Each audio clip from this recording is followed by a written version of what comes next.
ఇక్కడ తండ్రి కొడుకులు ఉన్నారు, ఒకరు మంత్రి, ఒకరు ఎమ్మెల్యే, ఒకరు ఎంపీ.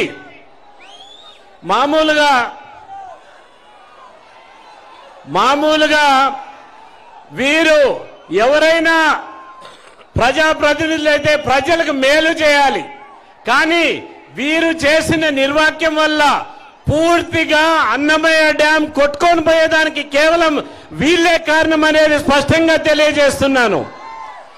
పింఛలో ఇసుక దోపిడీ చేసేదానికి పింఛ ప్రాజెక్ట్ నా కాన్స్టిట్యున్సీలో వస్తుంది, పీలేరులో వస్తుంది. అక్కడ ఇసుక దోపిడీ చేసేదానికి అక్కడ తెగిపోతే రిపేర్ చేయకన్నా దాన్ని అట్లే వదిలేసిన దాని వల్లనే అన్నమయ్య ప్రాజెక్ట్ కొట్టుకుపోయింది. కొట్టుకుపోయిన తర్వాత 39 మంది చనిపోయారు. మూగ జీవులు, ఆవులు 2000 పైన చనిపోయాయి. కానీ ఇంతవరకు ప్రభుత్వం వారికి కాంపన్సేషన్ ఇవ్వలేదు. ఇటువంటి ప్రభుత్వం పేదల పట్ల పూర్తిగా వ్యతిరేకమైన ప్రభుత్వం మీకు అవసరమా అనేది మీరు ఆలోచన చేసుకోవాల్సిన అవసరం ఖచ్చితంగా ఉంది. ఉద్యోగాలన్నీ ఏమైపోయినాయి? యువకులు ఇంతమంది ఉన్నారు, డిఎస్సీలు పెడుతున్నారా, ఉద్యోగాలు ఇస్తున్నారా? ఒక్కసారి ఆలోచన చేసుకోవాలి. వీరు కేవలం మాఫియాగా తయారైపోయింది ప్రభుత్వం. ఇసుక దోపిడీ, గనుల దోపిడీ, అడవి దోపిడీ, లేక పూర్తిగా ల్యాండ్ మాఫియా. ఈ మాఫియాల్లో ఈ ఎంపీ, ఈ మంత్రులు వీళ్ళంతా చిక్కుకుపోయారనేది స్పష్టంగా తెలియజేయడం జరుగుతా ఉంది. మీకు పవర్ స్టార్ అని ఎట్లయ్యాడు తెలుసా?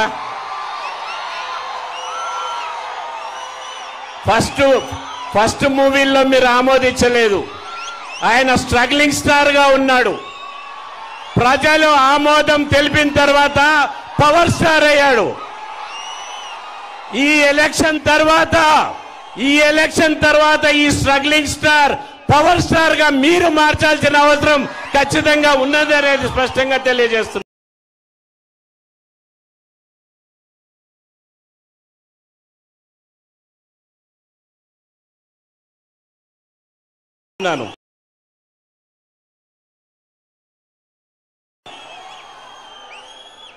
చంద్రబాబు నాయుడు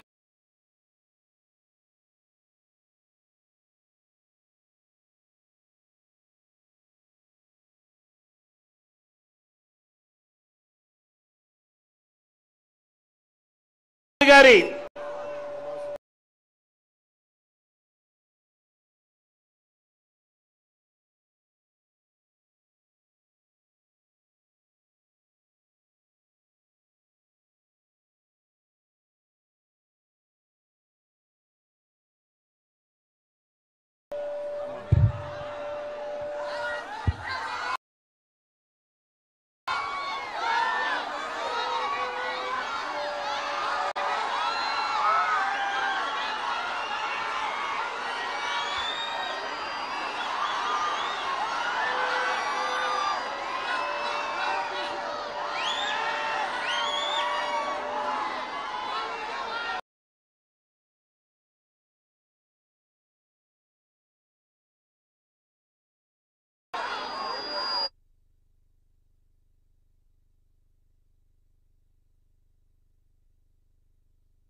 జెండాలు కొంచెం పక్కకు పోవాలి.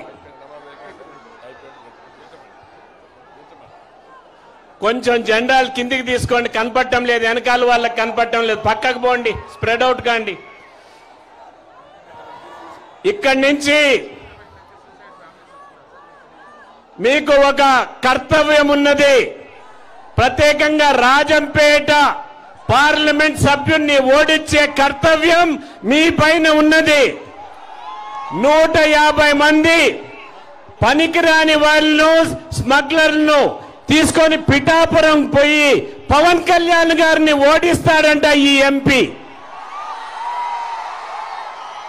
మీరు ఓడించేదాన్ని ఆయన్ని ఓడిస్తామా, పవన్ కళ్యాణ్ గారిని ఓడించేదానికి మనము చూస్తా ఊరుకుంటామా అనేది స్పష్టంగా తెలియజేయాలి. ఇక్కడ మిథున్ రెడ్డి గారిని చిత్తగా ఓడిస్తేనే ఈ ప్రాంతం అభివృద్ధి చెందుతుందనేది స్పష్టంగా తెలియజేస్తున్నాను. లేనిపోని అపోహలు మైనారిటీస్ లో కలిగిస్తున్నారు. ఎటువంటిది ఉండదు. బీజేపీ పూర్తిగా మైనారిటీలకు అనుకూలంగా ఉంటుంది. సిఏఏ అనేది సిటిజన్స్ అమెండ్మెంట్ యాక్ట్ కానీ, ఎన్ఆర్సీ కానీ, నేషనల్ రిజిస్టర్ ఆఫ్ సర్టిఫికెట్ కానీ ఎటువంటి భారతీయ ముస్లింలకి సంబంధం లేదు.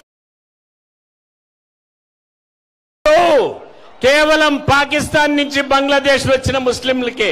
ఇది కేవలం అపోహలు సృష్టించి మీలో ఒక భయం క్రియేట్ చేసేదని తెలియజేస్తూ నేను 2 మాటలు చెప్పి ముగిస్తాను. ఇప్పుడు సమయం అవుతున్నది కాబట్టి ఖచ్చితంగా చంద్రబాబు నాయుడు అనుభవజ్ఞుడు మనకు ముఖ్యమంత్రిగా కావాలంటే మీరందరూ కూడా సైకిల్ గుర్తుకి ఎమ్మెల్యేకి ఓటేయాల్సిందిగా కోరుకుంటూ, ఒక్కసారి మీరందరూ కూడా తెలుగుదేశానికి ఎవరు సైకిల్ గుర్తుకి ఓటేస్తారో చేతులు ఎత్తాల్సిందిగా కోరుతున్నాను. 2 చేతులు. అదేవిధంగా పార్లమెంటుకి పువ్వు గుర్తుకేసి నన్ను ఆశీర్వదించాల్సిందిగా కోరుకుంటూ నేను సెలవు తీసుకుంటున్నాను. భారత్ మాతాకి, భారత్ మాతాకి, భారత్ మాతాకి. జై హింద్. తమ్ముళ్ళు, ఎంఆర్పిఎస్ తమ్ముళ్ళు, బంగారు తమ్ముళ్ళు, మీ జెండాలు దించాలి. మళ్ళీ ఎగరేద్దాం. అన్ని జెండాలు దించాలి. మీ వెనక నుండే వాళ్ళందరూ అటు పవన్ కళ్యాణ్ గారిని ఇటు మా అందరి ఉపన్యాసాలు వినాలనుకుంటున్నారు. దించాలి. టైం తక్కువ ఉంది, ఏమనుకోవద్దండి. తొందరగా చుట్టు పెట్టాలి తమ్ముడు, చుట్టు పెట్టాలి. చుట్టు పెట్టండి, మళ్ళీ ఎగరేద్దాం. 1 మినిట్. అందరూ తమ్ముళ్ళు తెలుగుదేశం జెండాలు, జనసేన జెండాలు, బీజేపీ జెండాలు, ఎంఆర్పిఎస్ జెండాలు, అన్ని జెండాలు చుట్టి కిందికి పెట్టుకోవాలి. 1 నిమిషంలో. తమ్ముడు నువ్వే ఆ కరెంటు పోలు ఉండేవాళ్ళు తీయండి. తమ్ముళ్ళు వినాలి. బంగారు తమ్ముళ్ళు